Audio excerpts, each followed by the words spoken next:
Bonjour à tous et bienvenue pour cette nouvelle vidéo sur les bons étudiants. Aujourd'hui, nous allons voir la loi de Bernoulli. Donc, nous allons voir dans un premier temps qu'est-ce que c'est exactement la définition et dans quel cas en fait on a affaire à une loi de Bernoulli. Voir justement l'ensemble des informations à connaître sur cette loi et sur les probabilités qui sont reliées. Ensuite, comment on calcule l'espérance de x quand on a la loi de Bernoulli, comment on calcule la variance de x. Donc, vraiment une première partie assez théorique. Et puis, donc nous allons voir les formules pour l'espérance et la variance. Et puis ensuite, un exercice très complet où nous allons voir un exemple de loi de Bernoulli et les différents calculs qui seront amenés à nous être demandés.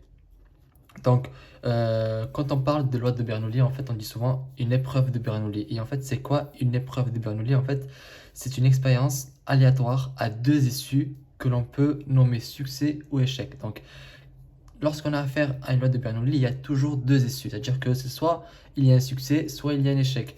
Par exemple, même si il y a plusieurs possibilités, par exemple, on a un sac avec trois boules différentes. Si j'ai pas la boule que je veux, on va dire je veux la boule blanche. Si je tire une boule noire ou une boule rouge, ben en fait la boule blanche c'est le succès. Et si je tire une autre boule, si c'est pas la boule blanche, alors c'est l'échec.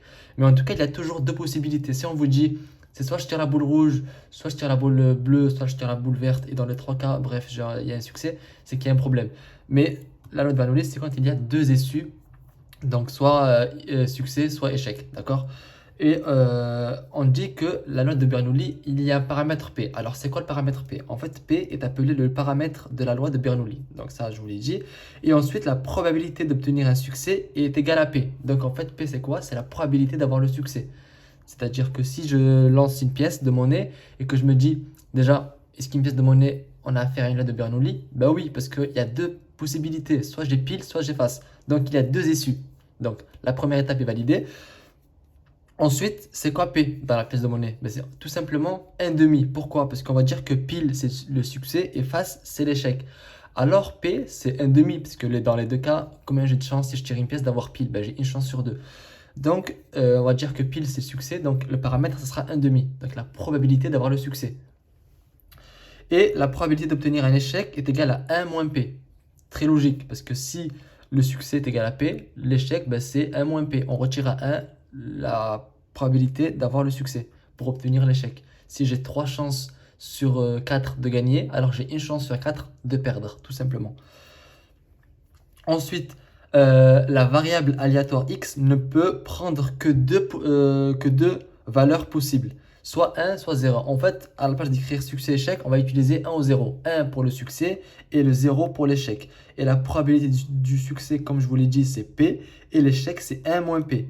Et cette probabilité, on va l'appeler Q. Vous allez voir pourquoi, parce que dans la variance, on va utiliser cette probabilité-là. En fait, tout simplement, Q, c'est la probabilité de l'échec. P, celle du succès, juste pour différencier les deux. D'accord?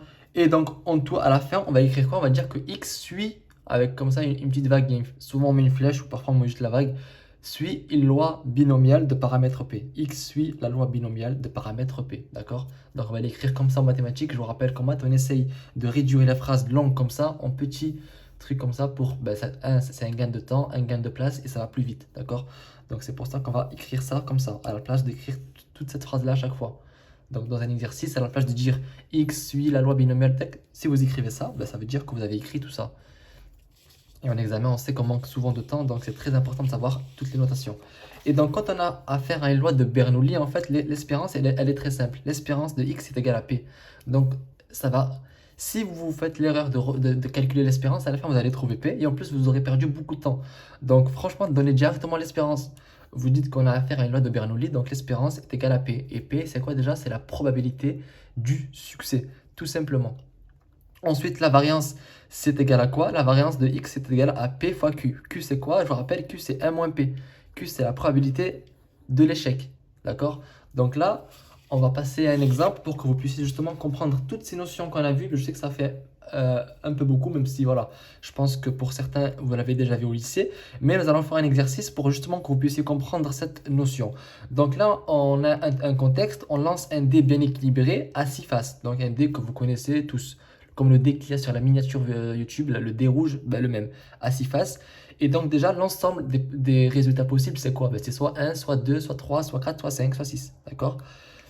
on considère la variable aléatoire x qui présente le nombre 5. C'est-à-dire que pour nous, le succès, c'est quoi? C'est avoir le nombre 5. Si j'ai pas 5, c'est un échec. Donc là, on peut voir qu'il y a deux issues. Soit j'ai 5, soit j'ai pas 5.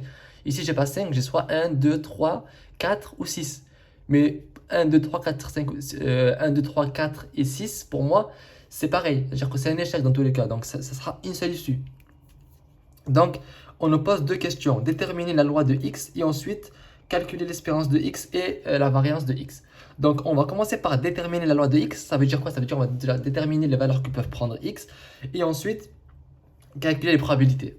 Donc déjà, le domaine de définition, le domaine où ça peut être x, c'est soit 0, soit 1. 0, c'est l'échec, donc comme je vous l'ai dit tout à l'heure. Donc, c'est quoi l'échec? C'est soit j'obtiens un 2, soit un 3, soit un 4, soit un 2, 3, 4 ou 6. D'accord? Dans ce cas, c'est un échec, puisque mon but, c'est d'avoir un 5. Le succès, donc c'est x égale à 1, si j'obtiens un 5. D'accord? Donc là, dans ce cas, c'est bon. J'ai ma petite probabilité. Et ensuite, la probabilité d'avoir un succès, je vous rappelle, c'est P. Donc P est égal à combien? J'ai combien de chances d'avoir 5 parmi tous ces résultats possibles? J'ai une chance sur 6. Donc P est égal à 1 sur 6. Q, c'est 1 moins P, je l'avais dit tout à l'heure. Et donc c'est 1 moins 1 sixième. Et donc on obtient 5 sixièmes. Donc Q est égal à 5 sixièmes. Donc la probabilité d'avoir x égale à 0, c'est 5 sixièmes. Et x égale à 1 sixième. Donc, x suit une loi binomiale de paramètre 1 sixième. P est égal à 1 sixième, donc le paramètre c'est 1 sixième.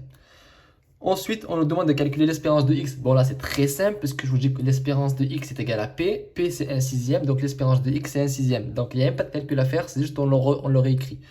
Ensuite, la variance de x cette fois, c'est P fois Q. On l'a vu ici, là. P fois Q. P, on le sait, c'est 1 sixième. Q, on l'a trouvé, c'est 5 sixièmes.